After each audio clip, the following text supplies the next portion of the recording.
Major funding for KPBS Evening Edition has been made possible in part by Anderson Plumbing, Heating and Air, proud to support the mission of KPBS and privileged to serve San Diego clients. Anderson Plumbing, Heating and Air, helping homeowners maintain drain, heating, and cooling systems since 1978.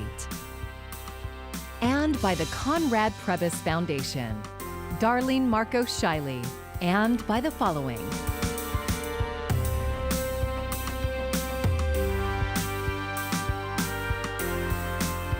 And by viewers like you. Thank you. Good evening. It's Monday, July 20th. Thanks for joining us. I'm Maya Trabulsi. Hospitals across California are beginning another week with a surge of COVID-19 cases. That's among the headlines tonight. The governor announced some workarounds for hair salons and other businesses to stay open. San Diego is doing the same, and we'll have more on that in a moment. And when it comes to schools, CIF, the governing body of high school sports, announced football and other fall sports will be pushed back to late winter and spring. Locally, county officials are reporting more than 400 new cases, but no new deaths. Our coverage starts with Steve Walsh with an update on our local COVID-19 situation. One reason the county remains on the state's watch list is the county has fallen behind on contacting people who test positive, says County Supervisor Nathan Fletcher. Our case investigation system has been overwhelmed by the massive increase and very rapid increase in positive cases. And the percentage of cases being investigated is below our established metric of where we want it to be, and we are taking corrective action. The shortfall isn't among so-called contact tracers, the people who track down those who may have come into contact with people who test positive. Fletcher says the real problem is not having enough people to contact the patients once they test positive. We are redeploying county surge staff who are appropriate from other roles to augment our case investigation team. Additionally, we have people in the pipeline to be hired, and by Friday, there will be 97 additional case investigators that starting Friday will be handling cases. Today was also the deadline to apply for another 212 county jobs, which will more than double the number of case investigators hired by the county. San Diego County continued to see a surge in cases over the weekend. Overall, the county is seeing 145 cases per 100,000 residents, lower than at any time since early July, but still above the 100 cases per 100,000, which triggered the greater restrictions from the state. Steve Walsh, KPBS News. The state now says barbershops, nail salons, and other personal care businesses can reopen if operations are moved outside. The state's new guidelines say these businesses can provide services under a tent or canopy, with face coverings required for employees and customers, but no indoor services are allowed. The new guidelines apply to counties on the state's COVID monitoring list, which includes San Diego. California code requires all barbering and cosmetology services to be performed inside a licensed establishment. Governor Gavin Newsom says officials needed some time to figure out how to safely work around that. Turns out, without getting into too many details, but issues of chemicals and shampoos and perms, it was more complicated than some had considered, particularly as it relates to local ordinances and rules and regulations that were in place. So we worked through that over the last number of days. The new guidance applies to barbershops, hair salons, and personal care businesses specializing in skincare, nail services, and massage therapy. But tattooing and piercing services are not allowed. The state says those are invasive procedures requiring a controlled environment. Mayor Kevin Faulconer signed an executive order allowing businesses the option to move into private parking lots, sidewalks, and street parking spaces. KPBS reporter Jacob Ayer says this new order includes gyms, churches, barbershops, and nail salons. The executive order is intended to help small businesses try to conduct some form of business after an uptick in COVID-19 infections forced California to reinstate many restrictions. Just last week, many businesses across the state were told to shut down their indoor operations. The order includes restaurants, gyms, and places of worship, and the city received state approval today to apply the same rules to barbershops and nail salons. Effective immediately, gyms and places of worship can operate in private parking lots. Barbershops and salons are also covered under this order. Public parks are not allowed to be used as outdoor business spaces, and tattoo parlors are yet to be permitted to reopen outdoors. However, thousands of San Diego businesses will be positively impacted by the new order. These are the types of businesses that Mayor Kevin Faulconer hopes will be positively impacted by the new executive order. Here at the corner of Black Mountain and Miramar Road, they currently don't have any clients in it, but this barbershop, which is currently closed, may soon be open. Our analysis of the number of businesses that could be reached by this executive order is at minimum 4,000. Businesses can apply for a temporary outdoor business operation permit at sandiego.gov/coronavirus to take their business onto private parking lots, sidewalks, and street parking spaces. Jacob Ayer, KPBS News. Starting today, San Diegans having a hard time finding means to pay rent can apply for one-time emergency help. The San Diego Housing Commission will grant up to $4,000 per eligible household to pay for past due and upcoming rent. Online applications start today and will be accepted through August 7th. To be eligible, households must have a San Diego address and an income less than $64,200 for a family of 4. Households must also not be already receiving rental subsidies. For a full list of requirements, you can go to covidapplication.sdhc.org. Priority will be given to families with minor children. A popular tourist destination is telling Americans to stay away. That's among today's developments globally as the U.S. struggles to contain the spread of COVID-19. Daryl Forges wraps up today's news. Over the weekend, daily COVID-19 cases climbed to record highs in the U.S. There is no question that we're having a surge right now. We are approaching this with extreme seriousness. This is scary. I mean, now every day it's over 10,000. It's almost like the norm. In states like Florida, ICU beds in Miami-Dade County now over capacity. We're building 100 new ICU beds, but unfortunately they're not going to be around until the end of the year.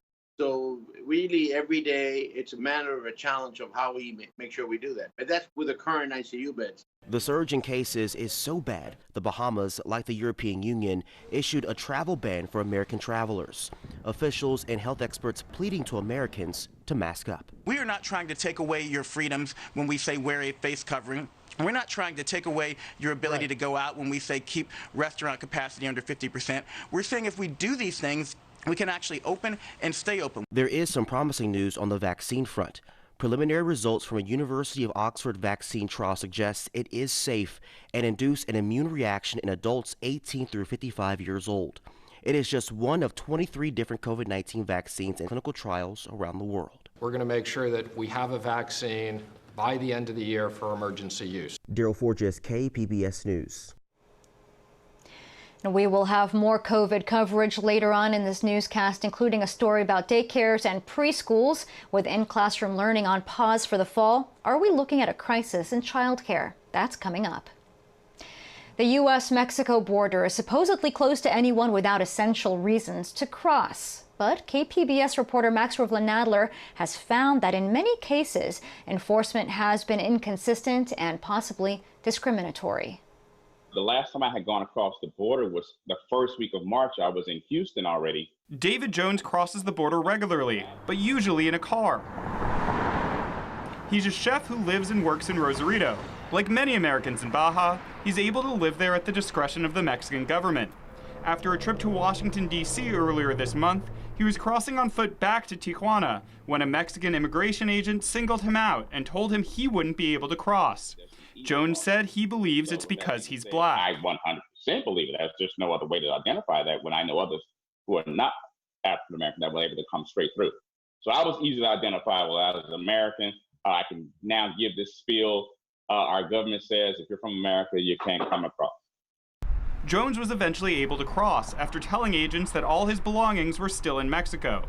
He knows other Americans living in Baja who haven't had any scrutiny while crossing. As many other people crossing the border during the pandemic can attest, enforcement of the essential reasons only requirement has been spotty in both directions. In some cases, its random enforcement has been tragic. In June, 41-year-old Luis Martinez, a dual U.S.-Mexican citizen, died from COVID-19 in San Diego after falling ill while living with his partner in Tijuana.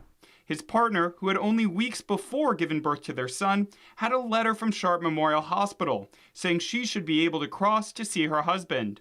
She successfully crossed twice using the letter, but the third time, on June 17th, border agents denied her entry into the U.S. Luis Martinez died hours later. The day before his death, they denied her crossing. Julia Najera is Martinez's cousin. She went to the border, told them what was happening, that it was a life and death situation, and the agent denied her crossing and said that it was because of the cases of COVID-19 across the border that he was denying her entry into the U.S. The Consul General of Mexico in San Diego told KPBS that while both countries have been emphatic to request the border population to reduce all non-essential travels, it's not possible for Mexico to verify the needs of everyone who crosses the border. Border agents have been doing random stops, and some cities have set up sanitation stations at crossings. Customs and Border Protection told KPBS that it's ultimately up to the discretion of border agents to decide who comes into the country. For Julia Najera, the uneven application of the restrictions can impact cross-border families forever. And I know she kind of feels robbed of that last chance to see him and say goodbye. And I think that in turn has made it a lot harder for her to accept that he's gone at such a crucial and sensitive moment in their life. Because, you know, for a year now, they had been looking forward to having a child together, and now none of that is happening for them. Julia is hosting a GoFundMe to help support her cousin's partner and their young son. Max Rivlin-Nadler, KPBS News. It's the number we all rely on in an emergency. But now when you call 911 for police in Chula Vista, you become part of a new first-of-its-kind 911 system. KPBS reporter John Carroll shows us how the new system is cutting response times and more. Dialing 911 for emergency help really got going in the 1970s when many of us were still dialing. But calling 911 now in Chula Vista means using a new kind of system that makes calling 911 for help from anywhere else look as antiquated as this old phone. You will call 911, you'll have a dispatcher, a call taker who will answer, 911, what is your emergency? And that's where the similarities between the 911 we're all familiar with and this new kind of 911 come to an end. When you call for police in Chula Vista, you now get placed into what they call live 911. With Live 911, the officer is almost eavesdropping. They're listening to the conversation between the dispatcher and the caller, and it immediately pops up on the screen their exact location. All Chula Vista police vehicles are now equipped with these special laptops. When a call comes into 911, the officer is able to immediately listen in. Chula Vista has been using it for 6 months now, and the city's police chief says it's shaving seconds, sometimes minutes, off of response times. If an officer has the ability to get there quicker, and your family member or you are in a situation where it's potentially life or death, will 30 seconds make a difference to you? Live 911 also allows officers to hear the kind of detail that in the past could get lost in translation. Lieutenant Redmond gave an example. Maybe it is the car is fleeing and it has a sticker on the back window that looks like something, and the officer hears that and then sees a vehicle and sees that sticker. That could be us catching the bad guy or not. While we were shooting our interview with Lieutenant Redmond, a 911 call came in. So this call came in. You can see it's at the bay. Looks like it's on a boat. Hello. Hi, this is the police report down 911. So it looks like it was an accidental. The idea for Live 911 came from retired Chula Vista Captain Fritz Reber. He worked with a software company called Higher Ground to develop it. With policing practices under the microscope across the nation, Chief Kennedy says Live 911 can also be useful in helping to de-escalate situations. This is an opportunity to help officers have more information, to make better informed decisions, to get there quicker, and to save people's lives. Live 911 is now being tested by at least 2 other police departments, an idea born in Chula Vista to improve 911 systems everywhere.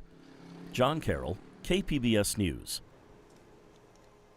Time is running out for public comment on a major makeover of the Midway District. The city is taking feedback online through a virtual open house on its website. It wants people to weigh in on 2 proposals to redevelop property where the sports arena now sits. One is backed by a group involved in the LA Live development. Another is affiliated with the San Diego Loyal Soccer Club. The deadline for comments is midnight. This week, Major League Baseball attempts its COVID-19 comeback, and America's top doctor in this fight will play a role. Today, the Washington Nationals announced Dr. Anthony Fauci will throw the first pitch at Nationals Park. Last year's World Series champs are hosting the New York Yankees on Thursday to begin a short 60-game season. Fauci is a fan of the Nationals and has often been seen wearing face coverings with the team's logo. The Padres are also looking forward to the start of the season, and for the first time since March, they'll play another team tonight. The Padres are hosting the LA Angels for an exhibition game at Petco Park. Both teams will play in Anaheim on Wednesday. Due to COVID-19 restrictions, no fans will be allowed in the stadium, but at least the weather will be perfect for baseball. Mark Mancuso has your forecast. Here's a look at our weather headlines. Well, looks like temperatures will be cooling off gradually over the next couple of days. Should be a dry week with monsoonal moisture kept just to our east, and with the onshore flow, we'll be looking at the low clouds spreading to the inland valleys during the nighttime and morning hours, and we could see some gusty winds at times in the mountains. Temperatures tonight drop down to 62 in Oceanside, 67 in San Diego, 56 in Ramona, 59 in Mount Laguna and Borrego Springs tonight, 77. For tomorrow, the monsoonal moisture stays to the east. The dry, hot flow continues in the deserts, and we'll start to see some cooling coming on in with that onshore flow. So clouds give way to sun, Oceanside and San Diego. Escondido warms up to 85, El Cajon 87, and Ramona is up to 89. And as we check on Wednesday, well, weak low pressure, Northern California coast, bringing in the cooler air to our region.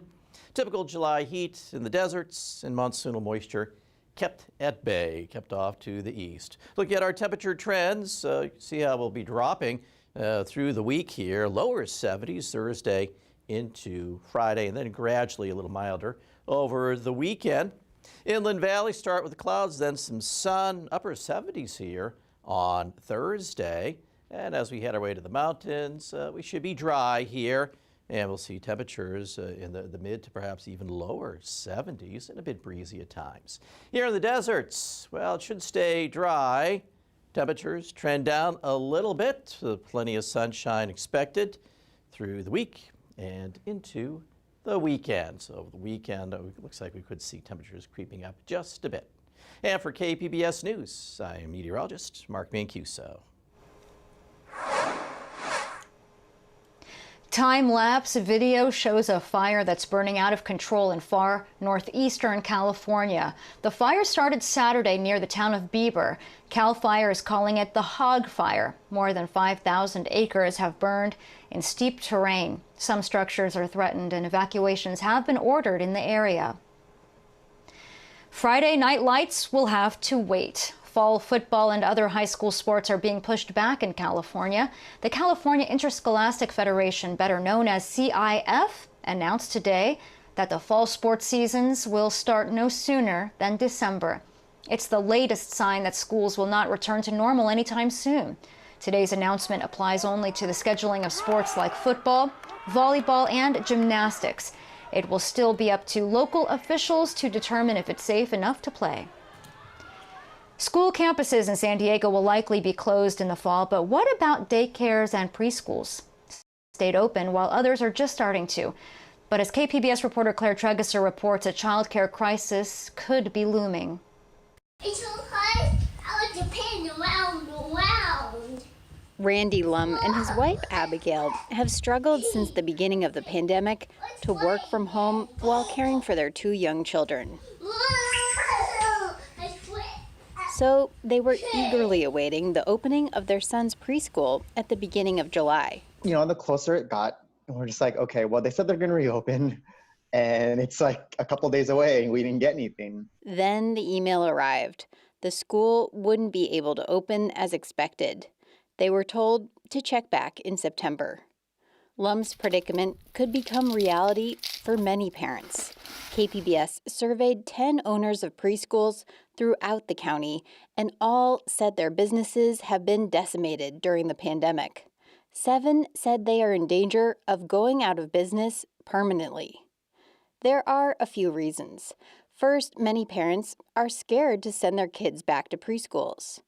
Also, the county's social distancing requirements mean class sizes have been cut in half. And now I'm operating at a third of the income. Holly Weber is the owner of Magic Hours Preschool in Mira Mesa.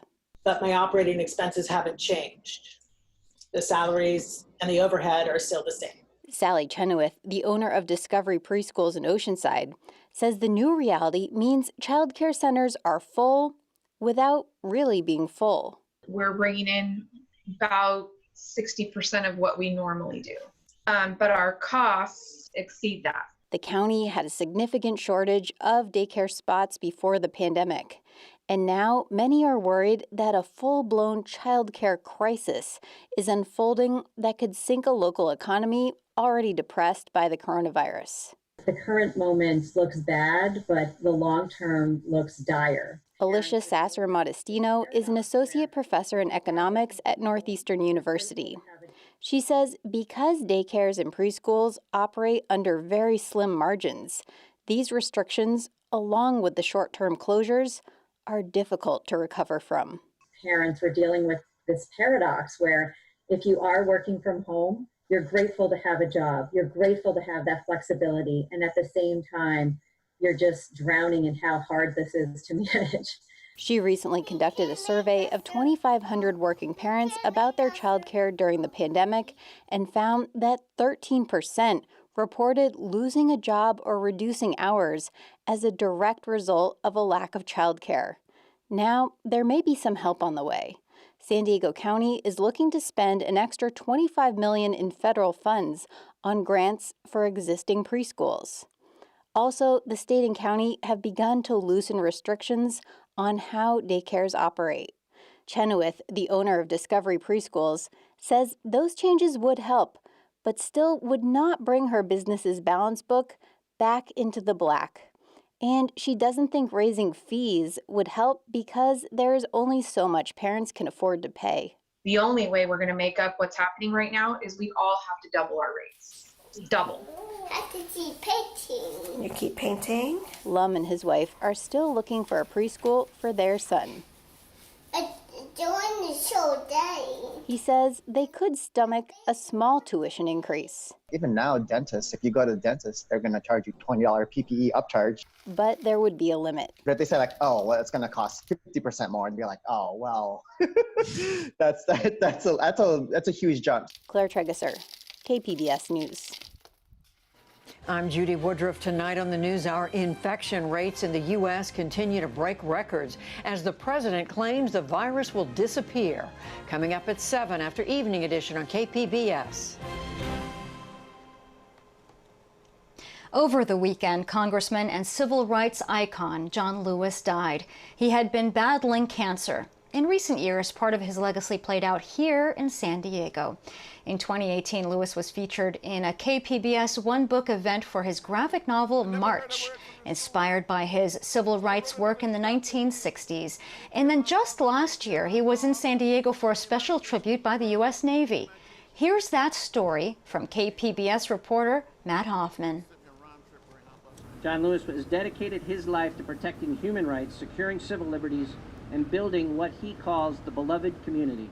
The Navy's latest class of oilers is being named after Congressman Lewis. If someone had told me when I was growing up in rural Alabama, or during the height of the civil rights movement, that one day I would have a series of ships named after me, I would say, you're crazy?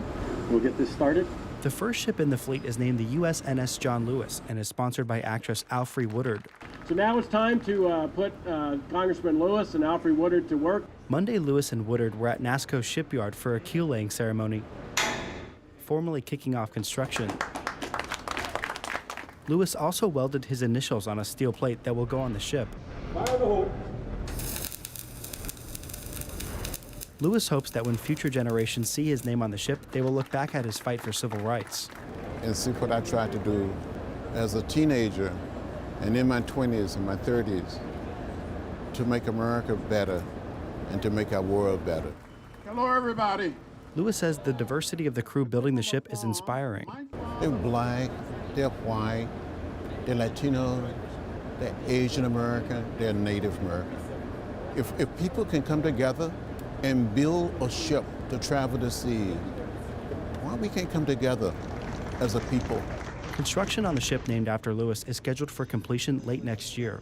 Matt Hoffman, KPBS News. The convention center will host a special tribute in lights to John Lewis tonight. The congressman made stops at Comic-Con in recent years to connect with younger readers.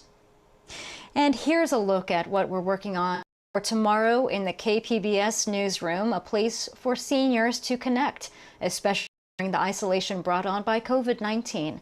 Morning Edition will tell us about a new online social network for older users. And on Midday Edition, California recently launched a financial support program for undocumented immigrants. We follow up to see how well it's working.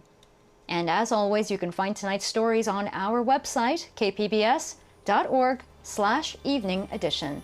Thank you for joining us. I'm Maya Trabulsi. Have a great evening. Major funding for KPBS Evening Edition has been made possible in part by Anderson Plumbing, Heating and Air, proud to support the mission of KPBS and privileged to serve San Diego clients. Anderson Plumbing, Heating and Air, helping homeowners maintain drain, heating, and cooling systems since 1978. And by the Conrad Prebys Foundation, Darlene Marco Shiley. And by the following: